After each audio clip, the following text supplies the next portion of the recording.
अभी तक जो हम पहले बात कर रहे थे वो सारी की सारी चीज़ें जो थी वो ज़्यादातर रिलेटेड थी ट्रेडिशनल बायोटेक्नोलॉजी से। जो बात अब हम करेंगे और इससे आगे करेंगे वो ज़्यादातर रिलेटेड है हमारी मॉडर्न बायोटेक्नोलॉजी से। हमने शुरू में भी बात की थी कि मॉडर्न बायोटेक्नोलॉजी जो है उसकी जो सारी अचीवमेंट्स हैं, उसमें जितने प्रोसेसेस होते हैं वो एक टूल के थ्रू होते हैं जिसको हम कहते हैं जेनेटिक इंजीनियरिंग। जेनेटिक इंजीनियरिंग बज़ाते खुद एक वास्ट फील्ड है और उसके अंदर भी हम डिफरेंट स्ट्रैटेजीज यूज़ कर रहे होते हैं। उसमें से सबसे जो मेजर टेक्नोलॉजी है that is recombinant DNA technology.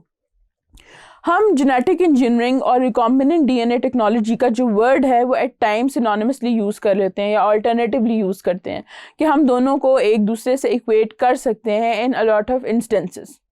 अब अगर हम इसको डिफाइन करें तो द रिकॉम्बिनेंट डीएनए टेक्नोलॉजी और genetic engineering involves the artificial synthesis, modification, removal, addition and repair of the genetic material. यानी कि जो भी ऑर्गेनिज्म है जिसका जेनेटिक मटेरियल हम चेंज करना चाह रहे हैं, या तो हम उसमें क्या कर सकते हैं कि हम पूरा का पूरा आर्टिफिशियली सिंथेसाइज कर सकते हैं, हम मॉडिफाई कर सकते हैं, हम उसमें से कोई पार्ट रिमूव कर सकते हैं, हम उसमें कोई पार्ट ऐड कर सकते हैं, और in cases of certain diseases and genetic disorders हम कोई पार्ट रिपेयर भी कर सकते हैं। फॉर एग्जांपल अगर एक जीन डिफेक्टिव है तो हम उसकी जगह एक जो हेल्दी जीन है या प्रॉपर फंक्शनिंग जीन है वो भी इंट्रोड्यूस करा सकते हैं जो कि जीन थेरेपी के कैटेगरी में आता है। तो ये सारे काम जो हैं वो जेनेटिक इंजीनियरिंग के अंदर आते हैं और ये रिकॉम्बिनेंट डीएनए टेक्नोलॉजी के थ्रू परफॉर्म किए जाते हैं। अब जेनेटिक इंजीनियरिंग के हम इनिशियल टाइम्स में चले जाएं 1970s जब ये काम होना शुरू हुआ तो तब पहला माइलस्टोन ये था कि we were able to cut and paste the genetic material. We were able to cut the DNA and paste it with another DNA, यानी कि वो different organisms में से हम लेके हम DNA को जोड़ सकते थे दूसरी जगह। अब इससे होता क्या था कि जो हमारा होस्ट ऑर्गेनिज्म होता था, यानी कि वो ऑर्गेनिज्म जिसमें हम DNA जाके पेस्ट कर रहे हैं उसके हम कैरेक्टरिस्टिक्स को ऑल्टर कर सकते थे। अब होस्ट ऑर्गेनिज्म अगर जब शुरू में भी बात हुई तो वो क्या होता था, वो हमारे पास बैक्टीरिया होता था। बैक्टीरिया का जो ग्रोथ रेट है वो बहुत फास्ट है और वो बहुत जल्दी मल्टीप्लाई करता है। तो जब हम एक जीन एक बैक्टीरिया के अंदर ट्रांसफ़र करते थे तो वो रैपिडली डिवाइड करता, तो जितना भी जो डीएनए या जीन हमने उसके अंदर एक ट्रांसफ़र किया है उसकी उतनी ही कॉपीज़ बन जाती थी, उसकी मल्टीपल, और बहुत रैपिडली उसकी हम कॉपीज़ बना सकते थे। कॉन्सिक्वेंटली ये भी पॉसिबल था कि हम मिलियंस ऑफ कॉपीज़ बनाएं स्पेसिफिक डीएनए की एक बैक्टीरियल सेल के अंदर, या फिर हम उन्हीं जो कॉपीज़ हैं उनको एक्सप्रेस भी करा सकें और उससे अपनी डिज़ायर्ड प्रोटीन भी बना सकें, जैसे कि ह्यूमन इंसुलिन और ह्यूमन ग्रोथ फैक्टर के केस में होता रहा है। जेनेटिक इंजीनियरिंग के कुछ बहुत ही क्लियर ऑब्जेक्टिव्स हैं जो हम अचीव कर चुके हैं और सर्टनली अभी भी उनसे रिलेटेड चीज़ों पे काम हो रहा है। ऑब्जेक्टिव में सबसे पहले बात जो आ जाती है, हम बेसिक से शुरू करते हैं, तो that is the isolation of a particular gene और part of a gene for various purposes.